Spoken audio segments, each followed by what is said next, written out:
Yeah, question to either Eamonn or John. No, it's not a question. A lot of ignorance and misunderstanding. You cannot compare the conflict between the Israeli and Palestinian and the North.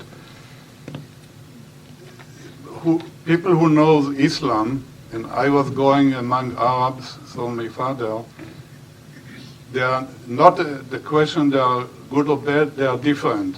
Different philosophy, different psychology. And basically, if the Palestinians would have been reasonable, they would have had a state in 48 when the partition by United Nations they decided to divide Palestine to two, to the Jews and to the Arabs. The Arabs didn't agree, and they started the war of independence. And Abba Eban, our previous foreign minister, he said the Arabs never missed an opportunity to miss an opportunity. So basically, the Catholic and Protestant are European. See what happened in the Second World War? The German killed the British, the French, vice versa, and now they are living in peace because they are Western culture. Muslims are different, and I can see it won't be a peace for a few generations because basically the Arab and Muslims don't want Israel to exist. They want to kill the Jews. I heard myself screaming like "Itbach el Yahud," like kill the Jews. So they, to my mind, at that stage, no solution, no peace, and you can't compare the two situations. Thank you. Okay, can we keep it to questions, please, so we don't waste our esteemed panel?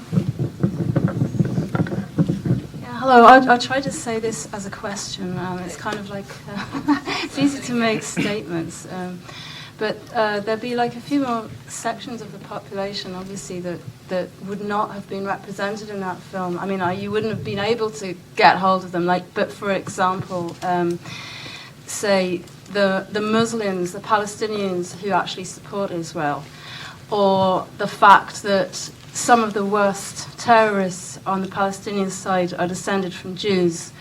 I mean, these are kind of little complications. You know, like I found there was an awful lot of sort of like simplifying of the, you know, like people talk. You've spoken about proxy and sort of people sort of like having their own personal reasons for getting into the Israeli-Palestinian thing, but it's not only the Israeli-Palestinian thing. I mean, it's a whole ball game, and I just wanted to know how aware you are of that, I suppose. No, Okay, that's sort of to Eamonn, I yeah, sort of. I agree, but 40-minute documentary. Our brief was really, it was a Northern Irish brief. So I mean, we focused on how the argument played out in Northern Ireland circles. You know what I mean? You know, I think if we'd opened up sort of to make it a more European, more sort of UK-based film, we could have got more extremes. And in fact, you know, in the Northern Ireland context, there was a sort of a Protestant group, you know, who were sort of pro-Israeli and pro-Nazi at the same time, but they wouldn't take part in the film, and we had them in. You know, we went and we met them, and they were sort of, you know, a National Front type organisation who were very, very pro-loyalism, pro sort of loyalist paramilitaries, and pro-Israeli, but were sporting swastikas, you know, and we were like saying, you know, do you not see the sort of irony in all of this? And they were sort of saying, no, we don't. You know, release the hounds. So we tried to get them involved in the film. You know, as you do. Hi, would you like to take part in our film, please? No, but they decided to opt out. And in fact,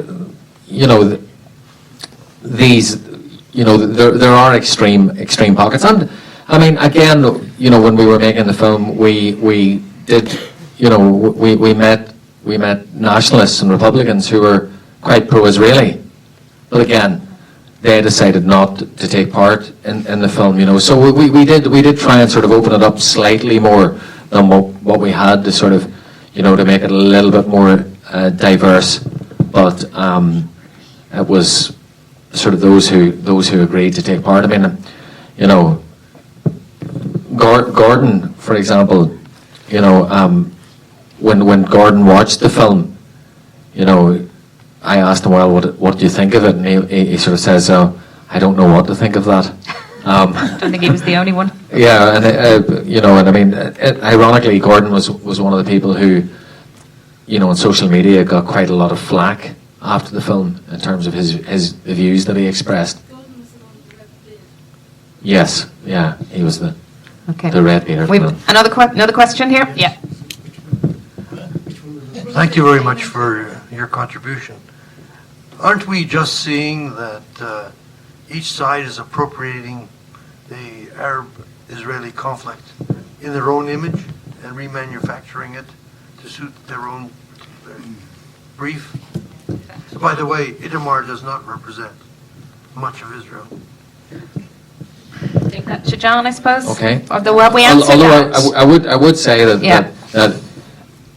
it's interesting that, and I'd be quite interested in your views generally, but Ithamar really does feel that Israel's at his heart, and you're saying he doesn't represent Israel, but I suppose he would see himself slightly left-wing, as a left-wing Israeli, but isn't that the thing about Israel? You can actually disagree and still be Israeli. Yeah, well, that's one of those. That was one of the things that I learned from the film. That I thought you were either sort of just pro-Israeli or anti-Israeli in some strange ways. But he did sort of teeter across both lines, and I mean, and ironically, he did. If we were debating sort of certain arguments, I mean, he always came across as being very, very pro-Israeli, and yet in his sort of journalistic, I suppose, approach to the film, he wanted to push the argument in some ways. But I'll hand you over to John. Sorry. Yeah, no, the appropriation thing is an interesting question. Many years ago, I gave talks in prisons at different stages, but one was to the cadre of provisional IRA prisoners in Portlaoise at the time. And I was friendly with one of the guards who brought me in. And what used to happen in those days, when those fellows were let out, the Southerners in particular, they were put on low-level intelligence work. And that meant keeping an eye on guards' houses, watching Special Branch Man, and all the rest of it. But what amazed me was, I was giving my spiel, the Palestinian-Israeli situation, this, that, and there was a discussion of two-way traffic. I talked to common guard prisoners in most of the prisons in the state, including the junkies and the rest of it, The smartest ones in the lot were the paramilitaries, and the best read. And what really amazed me about it was quite a lot of the provas were pro-Israeli. That's 20 years ago, before it became the official line in Sinn Féin to be absolutely pro-Palestinian. And it amazed me, but they kept their voices down publicly. So I think there would be a kind of a split even in there, a kind of begrudging acceptance, a begrudging, let's say, sense of being impressed of continued existence, of survival, and all the rest of it. So it's not as black and white as it seems at all, So appropriating, yes, but it's more complicated. Yeah. Okay. I'm going to send it down here. And again, we keep it to questions.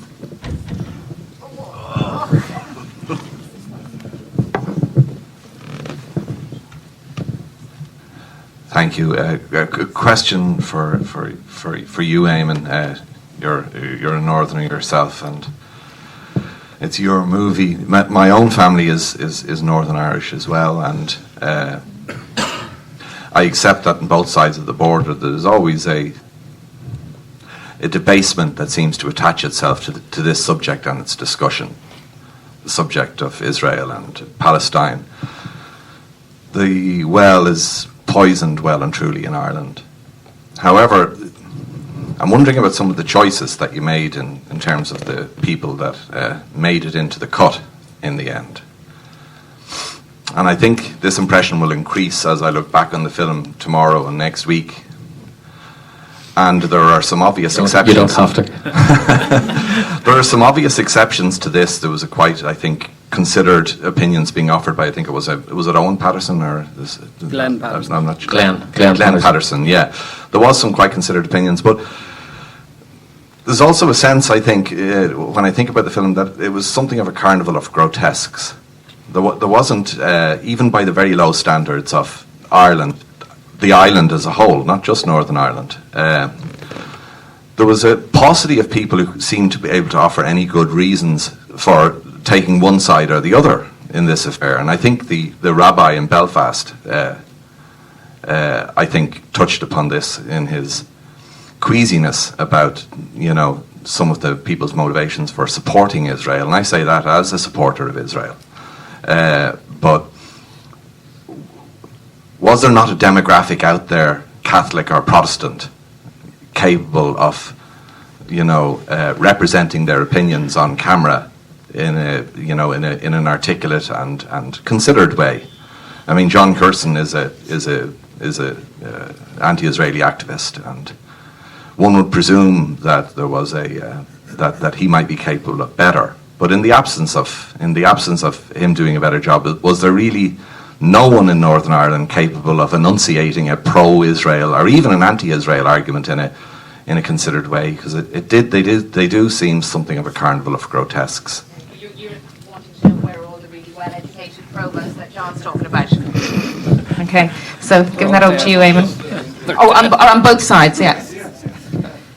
Could you have not got a more educated response? They were the brightest we found. Really, were they? Well, do you know, Were they the only ones who were prepared to go on camera and talk to you? To be honest, no. We spoke to people like Jeffrey Donaldson and various other sort of, I suppose, political sort of figures, etc.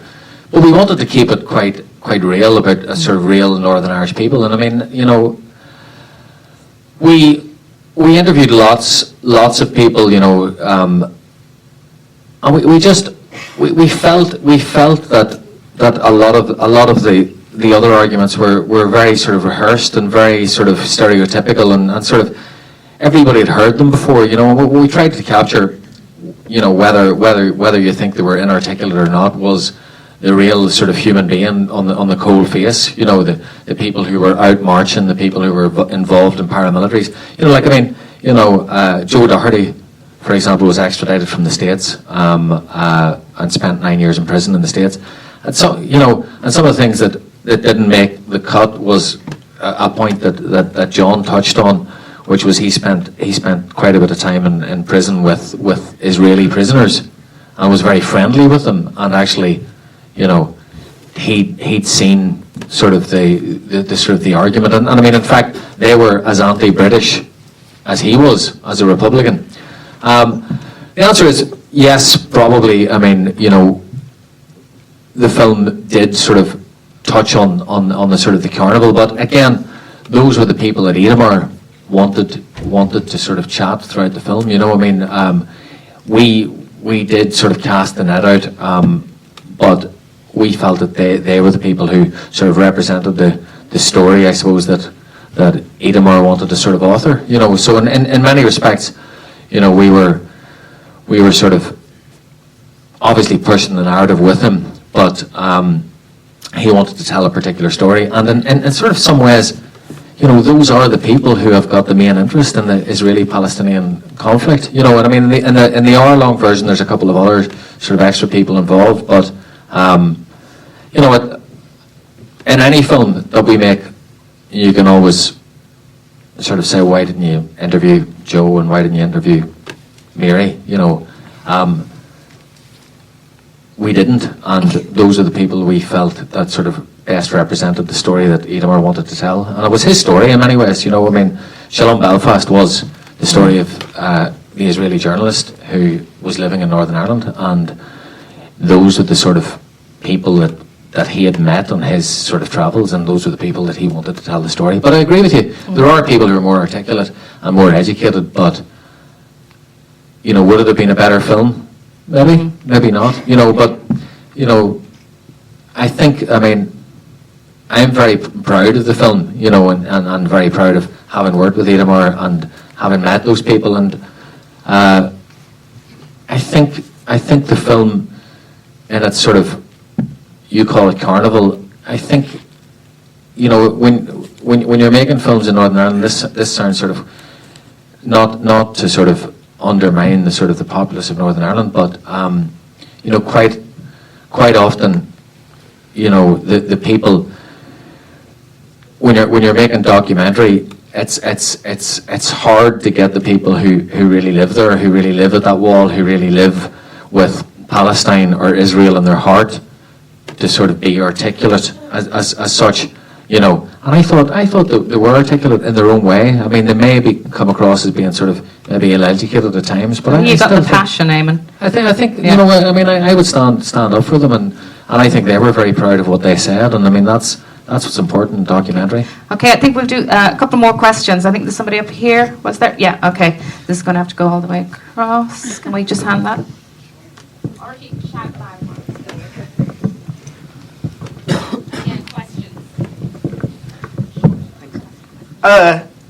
You said that the interaction was mainly pragmatic and that it was reactionary rather than ideological on a large basis. Can and should national identity be considered a good thing, and why? Or rather, in this day and age, is there something still to be said for nationalism? You asked Mr. John. Oh, yes, sorry. Yeah, I just, Eamonn doesn't need anybody to defend him, but I think there's a bit of naivety in that last question. Eamonn's film, I think, represented a lot of the demographic, right? Now, if I carve up Southern Republicans from the early 70s, they were a very different bunch of guys, right? And I knew a fair few of them who went to prison. There were one or two people I can see here in the audience who would have been very familiar with coterie of the Provisional IRA. And, you know, they were a very different demographic to the Northern Irishman. The Irishman, by and large, were working class urban, except for that mid-Ulster coterie or the Derry coterie. And so what Eamonn has done is reflected that very real demographic. I'm afraid those nice, articulate voices, A, don't necessarily want to be on camera. I don't think it was just to have a circus. Or B, are in a minority. You know, there are plenty of kind of Southerners well removed from the action in the 70s who could talk at wonderful length about this. Talking about the nationalism end of it. Many, many years ago, after the Second World War, there was, you know, academics use that rude word, prognosticated that was the end of nationalism. Well, it wasn't. And what has appeared is a kind of national, if you like, a religious nationalism has taken its place. Now, Iran is one of the best examples. Now, a year before the Iranian Revolution, somebody told me in Israeli and American, it's a wonderful place for us to be. Iran is great for us. A year later, the whole thing was turned over. And when you look at the progress of how the Iranian Revolution happened, how it was manipulated, fantastic. Nationalists, socialists were all sidelined. And so nobody saw that perfect storm coming. But this is a new ism. It's a very strong ism, religious nationalism. And it's going to be here, as Freddie Forsyth, I don't quote him that often, said nearly 10 years ago in The Guardian, this is here for the next 30 years, so you may as well get used to it. So that is what I think vacuums get filled. And I think peoples have needs, and then you have leaders who come and see those needs and use different ideologies to pull people together. I think it was ever thus. And it's, is it needed? No. Is it a post-nationalist fight? I'm afraid it's not. As long as there's action and reaction, there'll be nationalism of one sort or another. My simple view of nationalism, my most basic view of nationalism, of irredentism, is a chap climbing back over a fence to get home. That's it. That's it.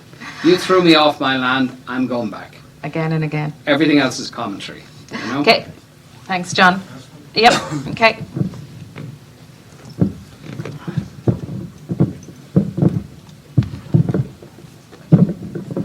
I'm just wondering, was the program actually broadcast in Israel yet, or has it to be broadcast? When? And if so, what sort of feedback did you get from the Israeli audience? What their reaction was? It was broadcast. And to be honest, I didn't get huge amounts of feedback because They didn't know what to say, did they? I was sort of overheard.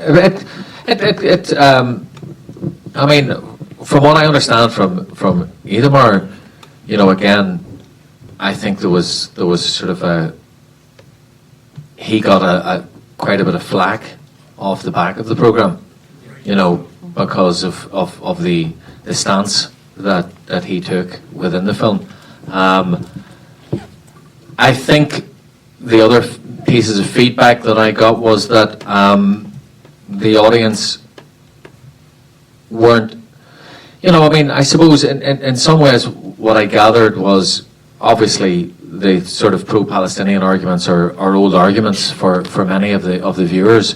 What surprised many of them and what sort of, I suppose, shocked some of them was the sort of the Ulster sort of pro-Israeli opinions. And in fact, I don't know, I mean, what Ithamar said to me was that people sort of weren't overly proud of that sort of reaction, in terms of the Gordon McKnight sort of person. They felt, they didn't know if they were proud of having somebody being sort of pro-Israeli in that sort of fashion. So in some ways it did get a sort of reaction in relation to, how people are being pro-Israeli in somewhere else in the world, that shocked some of them.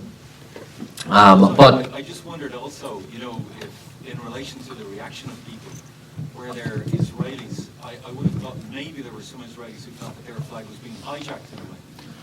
I think that was part of it, and it's that sort of argument this gentleman that over here spoke about was that the parallels aren't that clearly defined. It's very simple to sort of make a comparison about an occupied state, and that's why the Catholic population or the nationalist population would be pro-Palestinian, because they can, relate to the notion of occupation. Whereas, I mean, if you look at the overall history, it's not just that simplistic. So therefore, I think the Israeli audience were also sort of a little bit, we can see where you're going with this, but it doesn't stack up in all sort of across the sort of the wider spectrum. But again, we weren't trying to sort of set up a sort of historical parallel or comparison. We were basically saying, look, this is how people are voting with their feet here. They're painting Palestinian murals. They're putting up Israeli flags. They're marching with the Orange Order and being pro sort of Israeli and saying they'd die for Israel. The only two places they would die for is Ulster and Israel. Hey, I'm sure.